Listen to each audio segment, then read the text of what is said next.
Hello दोस्तों, आपको इस वीडियो में पता चलेगा SC ST गर्ल्स का कट ऑफ क्या रहने वाला है। जो भी इस गर्ल्स इसको वीडियो को देख रही हैं उनको पता चलेगा क्या कट ऑफ रहेगा। SC ST का फाइनल में पेपर का लेवल टफ है तो क्या कट ऑफ नीचे चला जाएगा या ऊपर जाएगा, ये सब सारी बातें होंगी। और सबसे बड़ी बात जो क्वेश्चन अभी भी बन रहा है कि भैया रोस्टर सिस्टम लगा हुआ है कि नहीं लगा हुआ है। अगर लगा हुआ है तो क्या गर्ल्स का में सिर्फ लगा है या बॉयज़ में भी लगा है, और अगर गर्ल्स UR का कट ऑफ क्वालिफाई करती हैं तो वो उसमें जा सकती हैं या नहीं।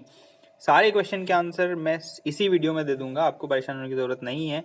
शुरू से लास्ट तक इस वीडियो बने रहिए और साथ ही साथ आपको पता चलेगा कि कितने नंबर हैं आपके फ़िलहाल, तो आपको रनिंग करनी चाहिए। ठीक है, तो इन सब चीज़ों के बारे में आपको बताऊंगा, तो बने रहिए इस वीडियो में। साथ ही साथ में आपको डिस्क्रिप्शन में एक लिंक मिलेगा टेलीग्राम ग्रुप का, उसमें जुड़ जाइए। बहुत सारे लोग पहले से जुड़े हुए हैं, वहाँ वो नंबर शेयर करते हैं, PDF शेयर होती हैं, काफ़ी सारी इन्फॉर्मेशन शेयर होती है। तो कई बार वीडियो में सीधे डायरेक्ट नहीं बना पाता तो आप जाके उस इन्फॉर्मेशन को ले सकते हैं। चलिए स्टार्ट करते हैं। देखिए, पहले हम देख लेते हैं वैकेंसीज़ कितनी हैं। आपको मालूम है 4000 से बढ़ के 6000 वैकेंसीज़ हो गई थी। उन 6000 में जो ST की हैं 20% के हिसाब से 1200 वैकेंसीज, और गर्ल्स के लिए आती हैं 350 या 57 वैकेंसीज, और SC के लिए 16% के हिसाब से 1/3 हॉरिजॉन्टल रिजर्वेशन में आती हैं 285 वैकेंसीज। ठीक है, तो 285 और 357 ये गर्ल्स के लिए है। अब कन्फ्यूज़न क्या है? कन्फ्यूज़न ये है कि भैया रोस्टर सिस्टम होता क्या है और लगा कैसे है।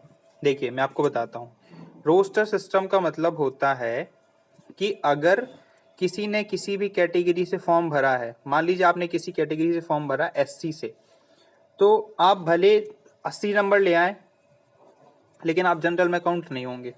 ये रोस्टर सिस्टम है।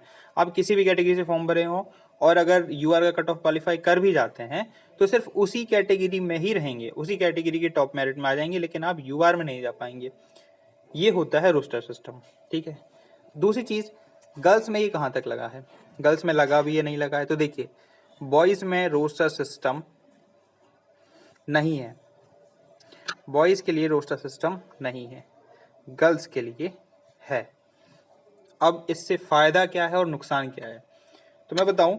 रोस्टर सिस्टम की व्यवस्था इसलिए की गई है गर्ल्स में क्योंकि गर्ल्स में जो मध्य प्रदेश में अनरिजर्व कैटेगरी की गर्ल्स हैं उनके कम फॉर्म भरते हैं और दूसरी गर्ल्स उसमें आ जाती हैं। वैसे भी मध्य प्रदेश में अगर देखा जाए तो डेमोग्राफिक डिविडेंड में आपको मिलेगा कि UR की जनसंख्या कम है, अनरिजर्व की मतलब जिन्हें जनरल कैटेगरी कहते हैं उनकी जनसंख्या कम होने के कारण ऐसी व्यवस्था की गई है। अब ये मैंने नहीं की है, सरकार ने की है।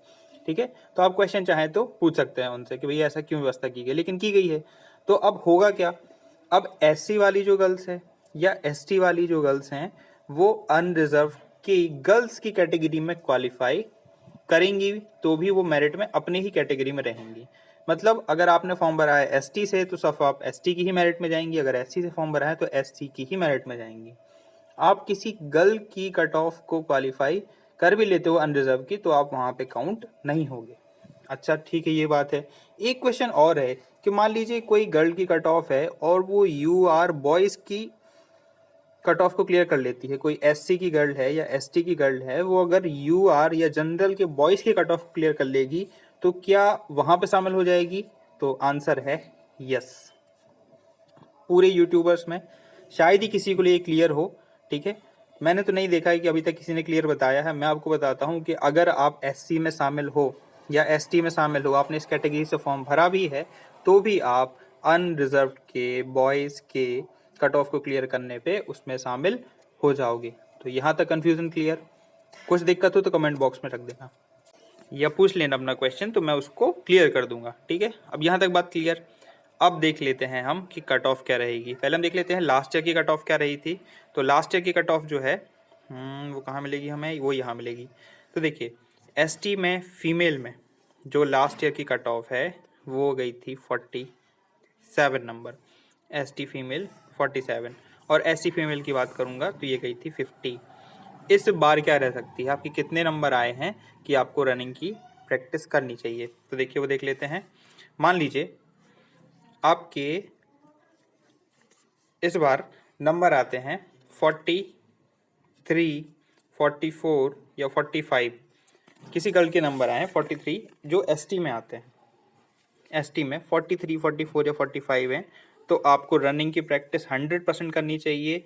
किसी भी हाल में आपको ग्राउंड नहीं छोड़ना है, आपको 100% मौका मिलेगा फिजिकल देने का, ठीक है। और अगर यही बात मैं एसटी के लिए करूं, सॉरी एससी के लिए करूं, तो एससी में अगर किसी के नंबर आए हैं 46 या 45, तो आपको बिल्कुल रनिंग के लिए जाना चाहिए, ठीक है।